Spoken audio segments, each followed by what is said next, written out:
show how to install the optional heat shield on the MGW shifter. This is what the shifter looks like from underneath the car. The heat shield goes on the underside of the car. We've had some people that were confused wanting to know if the heat shield actually went in the console area like our thermal pads are. They do not. This actually points down towards the ground and sits between the drive shaft and the bottom side of your shifter. Now again, like before when we talked about the orientation of the shifter when we were clamping the box, this is actually the underside of the shifter, so when it's in your car it will actually be oriented in that way. These pins are pointed towards the back of the car and this points towards the engine, and the side mount plate is on the driver's side. But so you can see what we're doing, we're going to flip it 180 degrees, so just make sure you are aware of that orientation. Now the heat shield consists of two pieces. This is the Managlass thermal barrier. This is a very good heat absorbing and insulating material.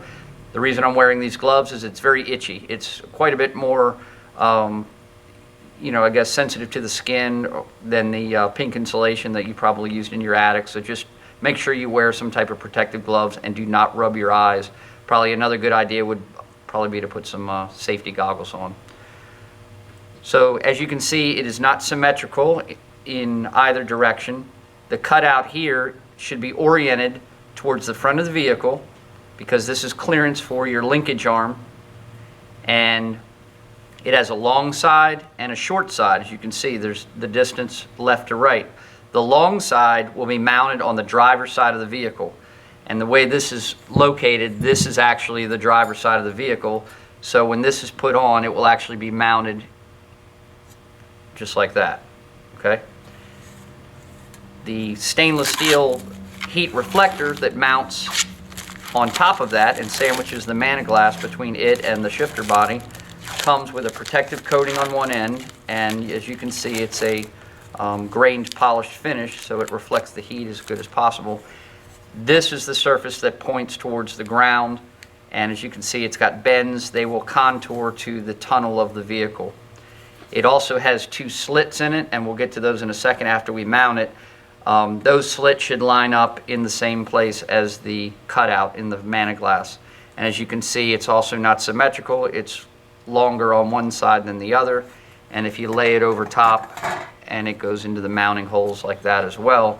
And as you can see, this is designed that you have some overlap of the Managlass, about the same amount all the way around the vehicle. Okay? It's not really critical that the Managlass has a little play. We cut some good clearance holes. It's not critical how you have it in there. Just make sure it goes down in. As you can see, it clears the hex nuts that mount the box together. And the stainless sheet actually rests on top of those hex nuts. That way the stainless is not actually touching the shifter body, so you don't get any rattling. The shifter kit comes with 4 Armor Coat 5/16 18 bolts, which you do actually want to put a little bit of blue Loctite on. We won't do it right now, just to mount them here and get those started. And once you have the Managlass behind the stainless steel heat reflector plate, you can take your gloves off if you like to handle your tools better. Now the clearance, as we'll show when we get underneath the car, is a little tight under there. The drive shaft's only about maybe an inch away from here. On the passenger bolts, you are able to get to them with a swivel joint and a deep well 1/2-inch socket with an extension. So on the passenger side, which is actually this side, the short side when it's in the car, you will be able to get to those. On the driver's side bolts, those are directly over top of the drive shaft. So what I recommend is to get a ratcheting closed-end box wrench like this to use for those, and you can tighten those up. That way, if you only have to move a little bit like that, you can still get it tight rather than using a traditional wrench, which will take forever. So again, have a 1/2-inch ratcheting box wrench handy and a deep well socket, 1/2-inch socket with extension, and preferably a little universal swivel joint for it. And don't forget your Loctite on it. You don't have to get ridiculously tight on these. There's no stress on it, just holding this plate very light. Okay. Once you mount it on the car, these little slits here are designed that when you mount it in the car, you'll actually just take this tab and you'll bend it down towards the drive shaft. The only reason that is for is to make sure that you have clearance for the linkage arm that comes out of the front of the shifter box. As you can see, it's got a cutout for the man-glass, so you shouldn't have any rubbing or anything. Do that after you get it mounted because this is secure, and then you can just pull it down just enough to make sure you clear the linkage arm. Okay, we're going to show actually how to install the heat shield up underneath the vehicle now. And as we talked about over on the desktop presentation, you can see that the heat shield is not symmetrical. You have a cutout here that has to point towards the engine of the vehicle, and you can see that it is longer on one side than the other. The long side goes on the driver's side of the vehicle. So you just slide it in from either side, it doesn't really matter, and you just want to curl it around the drive shaft. It'll bend easily.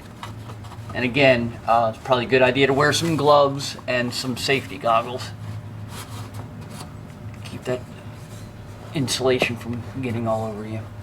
And as you can see, it's fairly rigid stuff, so when you push it up in there and get it lined up on the bolts, and just kind of crimp it there against the corners of the tunnel, and it contours itself pretty nicely, and it will pretty much stay in place until you get the stainless heat deflector in place. So that's what that's supposed to look like right there. Now coming down. Okay, and here's the stainless heat deflector, and as you can see, it also is not symmetrical. It has the cutaway that we talked about that will be bent down after we mount it to clear the linkage arm. As you can see, it's not in the center. There's more material on the driver's side. That has to go to the driver's side, and you can see the wings point down towards the ground and they contour the tunnel. So there's really only one way it can go on effectively.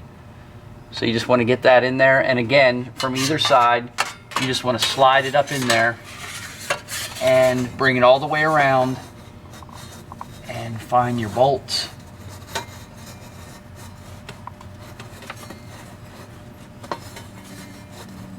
And it lines up just like that. Push the back end in, get all your, there you go. And it'll also probably hang on the threads and stay there. I'm not even holding it there. Give you time to get the Loctite on your mounting hex nuts and mount it together. But as you can see, there's added material all the way around, so this metal stainless heat shield will not be touching the car and rattling in any way.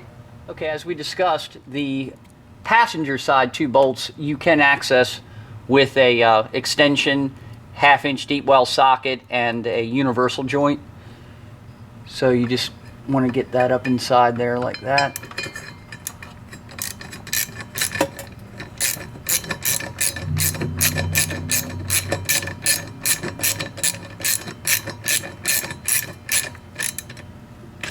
And you don't have to get crazy tight on these. It's not a lot of stress on that little plate.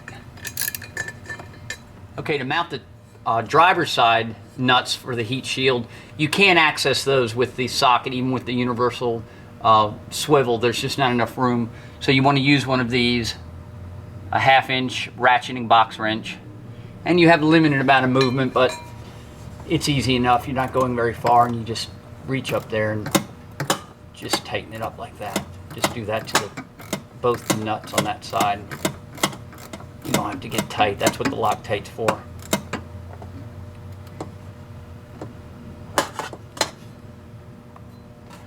Okay, once the heat shield is bolted to the underside of the box, you have this little tab that we have slits in, and all you want to do is reach up in here, bend it down maybe 20 degrees or so. Not crazy. All you want to do is just make sure you have clearance for your linkage arm so it doesn't rub against the heat shield, but it also deflects the heat away from it pretty nicely.